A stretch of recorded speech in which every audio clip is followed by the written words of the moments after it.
करने वाले हैं वो क्या है, वो है जीव। ठीक है, जीव क्या होता है, जैसे कि जीव जंतु और पेड़ पौधा, ये तुम्हारा दो होगा, एक परपोषी एक स्वपोषी। क्या होगा, परपोषी सुपर फक्त हम लोग पहले लिखे हैं स्वपोषी, फिर लिखे हैं हम लोग परपोषी। तो स्वपोषी का मतलब क्या होता है, मतलब वैसा जीव जो अपना भोजन स्वयं प्राप्त करे, है ना, यानी कि कच्चे पदार्थों द्वारा उसको बोलते हैं हम लोग स्वयंपोषी। वैसा जीव जो अपना भोजन कच्चे पदार्थों से प्राप्त करता है उसको बोलते हैं हम लोग स्वयंपोषी। जैसे क्या आएगा, तो पेड़ पौधा भोजन कैसे बनाता है, पत्तियां में छिद्र होती है जिसको हम रंध्र कहते हैं, इंग्लिश में उसको स्टोमेटा बोलते हैं। और जब उसको भूख लगता है तो क्या करता है, रंध्र को खोल देती है और कार्बन डाइऑक्साइड ले लेता है वायुमंडल से, सूर्य प्रकाश ले लिया और नीचे से क्या चल गया, जल चल गया, और इस प्रक्रिया में वो भोजन प्राप्त उसको हो गया। लेकिन जब आज हम लोग देखने वाले खासतौर पर तुम्हारा क्या है, परपोषी।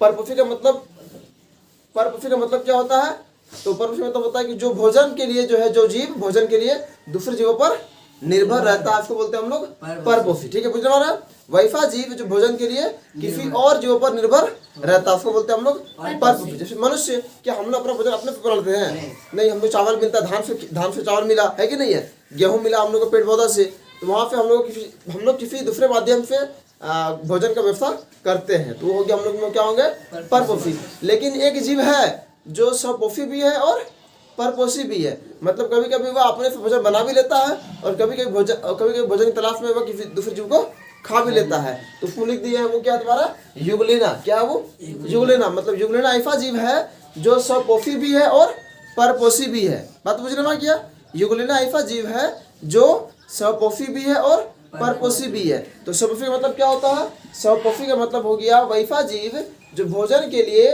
जो भोजन अपने से प्राप्त कर लेता है, या फिर बोलेंगे इसको हम लोग कच्चे पदार्थों से प्राप्त करता है, उसको बोलेंगे हम लोग स्वपोषी। और जो दूसरे पर निर्भर रहता है, जो दूसरे पर निर्भर रहता है उसको बोलते हैं हम लोग परपोषी। क्लियर हो गया। देखो परपोषी में हम लोग चार पढ़ेंगे अभी। क्या पढ़ेंगे, सहजीविता, सहभोगिता, परजीविता, मृतोपजीविता। पहले इसको हम लोग याद कर लेते हैं, क्या क्या है, सहजीविता, सहभोगिता, परजीविता, मृतोपजीविता। याद हो गया। फिर एक बार, सहजीविता, सहभोगिता, सहजीविता, सहभोगिता, परजीविता, मृतोपजीविता, परजीविता, मृतोपजीविता। एक बार बोलो तो अपने से, सहजीविता, सहभोगिता, उसके बाद परजीवी, मृतोपजीविता। याद हो गया। चलो क्लियर हो गया। अब देखो इसका मतलब समझते हैं कि होता क्या है ना, यहाँ प्लस लिखे, यहाँ प्लस जीरो लिखे, प्लस शून्य लिखे, यहाँ प्लस माइनस लिखे हैं और यहाँ प्लस के कुछ नहीं लिखे। ठीक, तो देखो पहले इसका मतलब होता क्या है। देखो सहजीविता मतलब वैसा जीव, देखो कभी कभी हम लोग एक चीज देखते हैं, कोई जानवर देखते हैं, किसी जानवर में क्या होता है, किसी जानवर में कभी कभी जीव जो होता है ना, एक दो ऐसा जीव होता है। देखो मान लिया जाए दीपक, तुम्हारे माथे में मान लो कुछ जू है, ढीला बोलते हैं इसको हम लोग, जू है ढीला। ठीक है, तो वो तुम्हारा शरीर क्या ले रहा है, खून ले रहा है, तो तुम्हारा उसमें फायदा हो रहा है, घाटा हो रहा है, तुम्हारा फायदा हो रहा है, उसको फायदा हो रहा है, जो ढीला फायदा हो रहा है, लेकिन तुम्हारा घाटा हो रहा है। ठीक है, तो वो किसमें आएगा, परजीविता में आएगा। ठीक है, वो किसमें आएगा, परजीविता में। ठीक है, उसका क्या हो रहा है, फायदा हो रहा है, लेकिन तुम्हारा क्या हो रहा है, नुकसान हो रहा है। तो हम यहाँ फायदा को प्लस में दर्शाए हैं और घाटा को नुकसान में दर्शाए हैं, माइनस में दर्शाए हैं। तो मैंने बुझना किया, तुम्हारे में ढीला है, खून तुम्हारे में तो खून पी के जिंदा है, जिंदा है कि नहीं है, लेकिन इसमें क्या हो गया, उसका तो मुनाफा हो रहा है, लेकिन तुम्हारा क्या हो रहा है, नुकसान हो रहा है। तो उसको बोलेंगे हम लोग परजीविता। हम लोग इसको लिखते हैं सहभोगिता। कभी कभी बड़े बड़े जीव में क्या होता है, देखा होगा तुमने डिस्कवरी चैनल वगैरह में, बड़े बड़े गेंडा वगैरह में क्या होता है, उसका कान में बैठ जाता है ना गंदगी सब, तो चिड़िया मिड़िया आती है, घुस के खा लेती है उसको। देखा नहीं देखा, कभी कभी देखा होगा, बकरी गाय वगैरह में भी कौवा तो बैठता है और उसका आँख वगैरह में कुछ गंदगी जो होता है उसको ठोट मार के निकाल देता है।